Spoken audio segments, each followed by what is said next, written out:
Greetings gladiators, my name is Revenant Ray and welcome to my channel. Today I'm going to take you on a deep dive into the potential futures of a little game called Crystalis Descendant.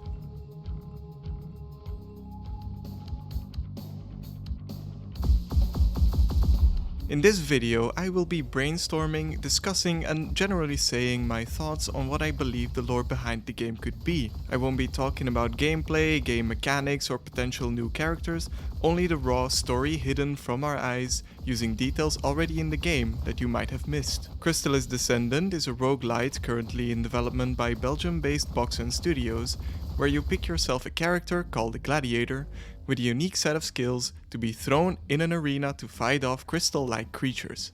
Here your main goal is to gain experience, upgrade your skills, and protect the huge crystal in the center of the arena. A demo is currently available on Steam, so I would highly recommend you check it out. Anyhow, if there are three things I really enjoy talking about, then it's games, crystals and lore, so let's get started. Right on the cover of the game, you'll spot the currently only playable character, the Gunslinger. This is the character you'll play as in the demo. As for the things you'll be blasting away at, there are two types of enemies, the Crystalisk and the Fracturion. All in all, not much to go off of, but as you will see soon enough, it's more than enough to start theorizing. What we can also readily see in the game is a location. After you pick your character, you'll be introduced to a roughly square room featuring a giant blue crystal. The color is important there, trust me. Soon after you activate this crystal, it will sink into the floor and the Crystalisk will start besieging this arena. From then on, it is your goal to swiftly destroy all their burrows before the crystal overloads. One last thing to mention here is the top side of the room, where you will spot a gate, which on the 10th and 25th wave will release the first boss, called the Fracturion. As for lore around these characters, we don't really know more than the fact that the gladiators are sent to the arena to slay these creatures. But there is a lot we can deduce by looking at the Gunslinger's design. The first thing that should be made clear is that the playable characters are very much humanoid but appear shadowy. Very little of their physical features can be seen apart from their large eyes. Pretty mysterious looking fellow, aren't they? Are they human?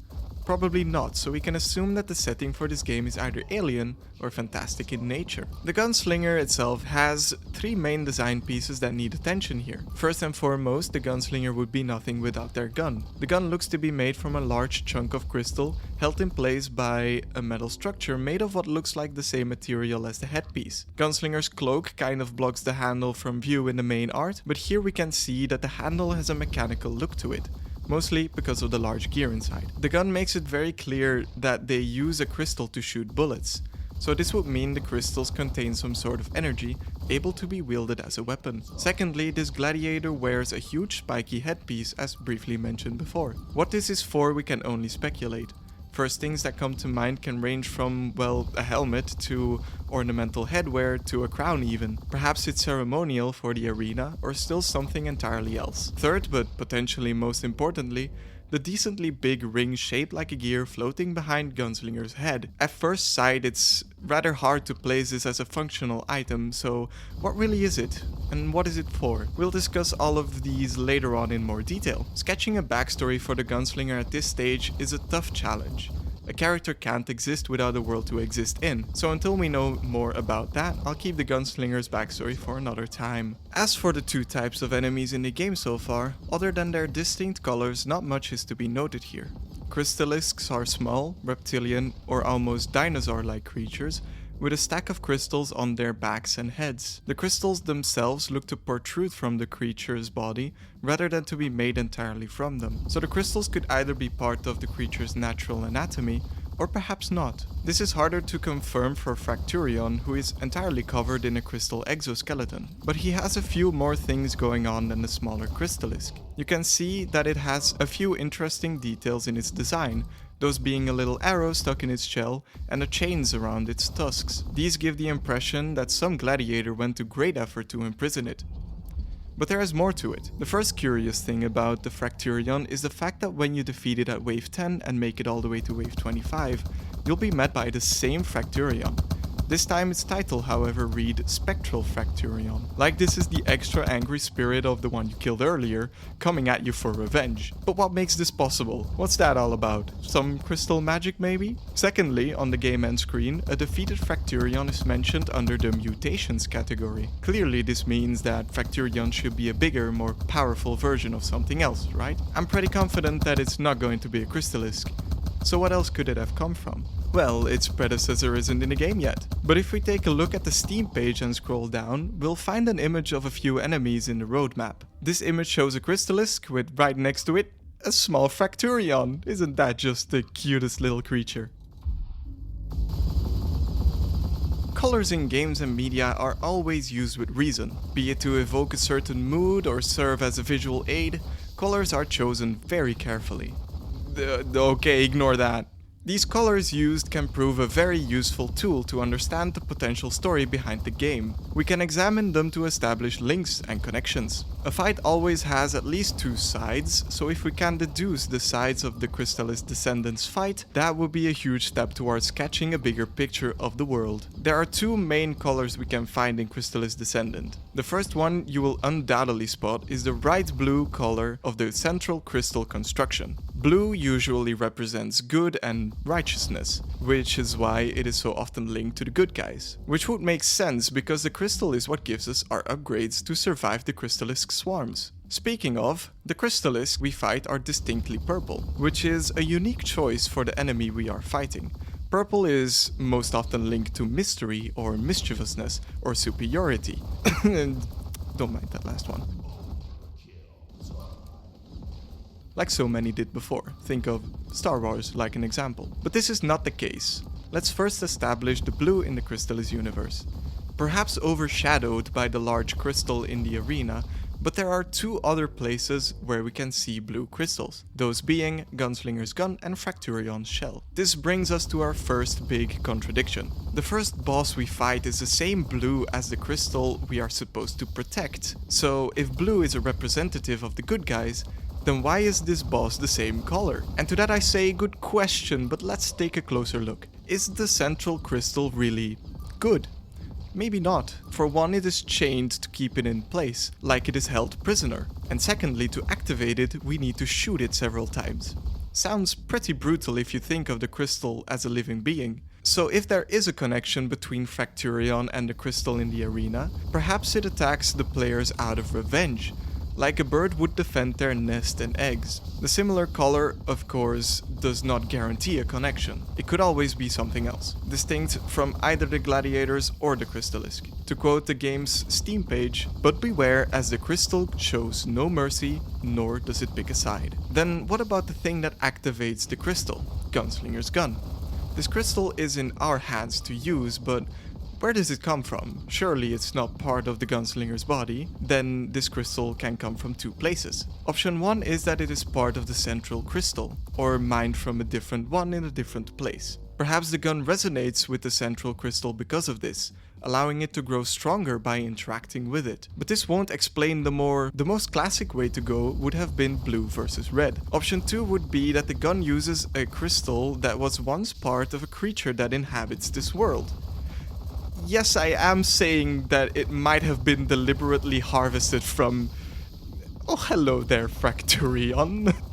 The other color we need to discuss has yet to appear in more than one place, unless you count the burrows, and I do believe the link here is obvious. But there are still other things to mention here. The Crystalisk are purple. Instead of linking them to something, we can instead assume they have no link to, for example, the Fracturion. But what is the purple crystal then, and why is it less present as of now? Well, this theory is on shaky ground, but perhaps it is a sort of less refined variant of the crystals present in this world. Abundant in quantity, these unstable crystals are difficult to work with, hence why the most common enemy type, which attacks in waves, is represented by this color. Another bit of evidence that might back this up is the fact that when the Crystalisk attack, the more pure blue crystal gets overloaded, but when the Fracturion, who is also made of pure blue crystals, attacks, then it does not. Lastly, in Devlog 3, this creature was revealed. a sickly green arachnid crystalisk called the Crystal Caster or Spitting Ones. Not much is known or can be said about these creepy crawlers, other than that they will attack from afar. The green color is likely associated with poison here, as it calls back to the green effect applied on targets that are poisoned by the Viridian Venom upgrade. Now that we know what the characters are all about, let's talk about the world they inhabit. A big milestone for any civilization is architecture. The only structures we know of so far is, of course, the arena, and this thing, which was only recently teased. The sanctuary, it is called. It's a sort of fountain with a glowing liquid flowing through it. Also there's gears, making it look all the more mechanical. I don't know what else to tell you, frankly. We are not quite sure what the sanctuary offers us players. Perhaps permanent upgrades for our weapons, extra challenges, or even a shop. Whatever the liquid is, if it has magical properties, perhaps it's liquefied and pure blue crystal, a spring of water naturally found on the planet, or even the blood of our enemies. Who's to say? Well, back to the arena we are more accustomed to. What is the arena really? The game, using terminology like arena and gladiators, invoke the idea of colosseums in ancient Rome. This would mean the battle we experience in the game would be some sort of show. But then, where are the onlookers? Perhaps it is not quite just for show. Despite the distinctly ionic pillars, a pillar design typical for ancient Greece, visually the arena looks rather like an ancient temple or prison, courtesy of the barred gate Fracturion rolls in through. The arena is clearly somewhere indoor, judging by the torches lining the walls, bringing light into the room. This is also backed up by the fact that when Fracturion shakes the arena, several piles of rocks appear to be falling from the ceiling. Then what are the gladiators doing down here? If we stick with the gladiator theme, that would mean the gladiators mainly kill the Crystalisk for sport. But what's more important is, if there is an audience, whose side are they on?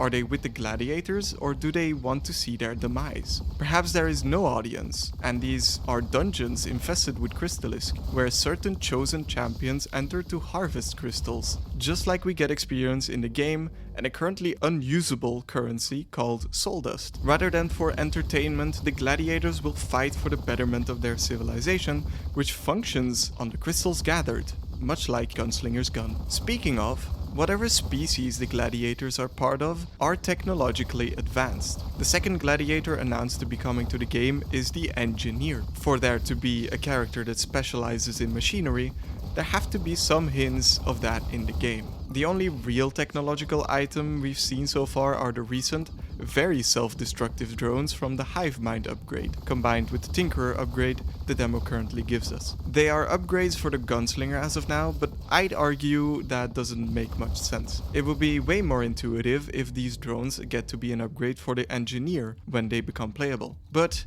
do these drones function on fuel or also on crystals, like Gunslinger's gun? As mentioned before, the gun has some design elements that give it an almost steampunk kind of vibe, as also present on the Sanctuary Fountain, but its main body is still a crystal.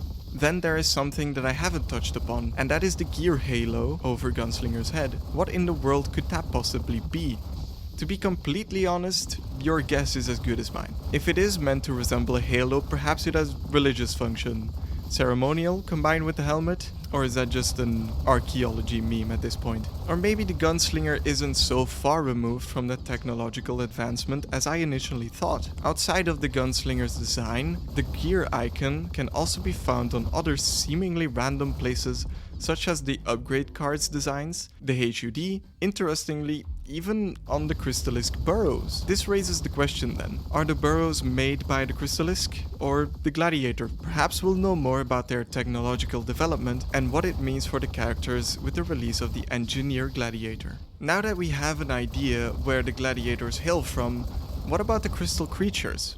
First, we have to ask ourselves, have they always been here? If they have, they for sure do not live in harmony. Have they always posed a life-threatening danger to civilization? Or are these crystalline critters only protecting their home world and nests? If that second one is true, it would almost portray all of gladiator kind as evil. Kind of reminds me of another species oppressing an entire planet, but I won't get into that. But let's think outside the box, or planet. An alien invasion of crystal monsters is not entirely impossible, and our gladiators would be the heroes fighting them off. But just a little bit ago I mentioned they might have been using crystals harvested from these very monsters for their technological advancements. Now this could be proven untrue, and the discovery of using these crystals as a means of energizing weapons and machines could only be a recent one. You can imagine gladiator kind constructing huge facilities in ways much like an industrial revolution, hence the symbol of the gear being ever present. What we could be witnessing in the game is an action and reaction survival technique bringing about a sort of crystal revolution instead. But there is one more theory left. The crystals are alive. Or sentient at least. You may have heard the hypothesis before of life forms existing with the building blocks of life being silicon instead of carbon. These hypothetical beings could look very much like us, or nothing at all. One thing is for certain, they would function in a very different, unfathomable way. Silicon is hugely present in the Earth's crust as well, mostly in the form of silica, better known in the form of sand and, wouldn't you know it, crystals like quartz and agate. So what I'm getting at is that the crystals could be a separate being, a rudimentary form of silicon-based life from the far reaches of space that potentially crash-landed on this little planet we have been talking about. Crystalis Descendant is still in its early stages and is an ever-changing project. Things are set to change and adapt with each and every update. There is still so much to talk about that I did not cover here, but hopefully now we have a baseline of what we can expect. Whether it is the story of heroic battles in a classic Roman manner, an infestation of living crystals, an alien invasion, or something still entirely else, rarely have I ever seen a game that is only in demo have this much lore potential. And I don't know about you, but I'm keeping a close eye on this one. It is this huge potential that inspired me to make this video, which would be my first ever video essay. I had a blast writing and making this video, so I hope you enjoyed listening to me ramble on as much as I did recording it. Did I go too far in all this? You tell me. Only the future, or the developers, can tell if any of my theories were even remotely close to what the game has in store. As more things are revealed, new characters introduced, and new world building unveiled, I hope to return with even more theories. And I just realized this video is going to get outdated very quickly, isn't it?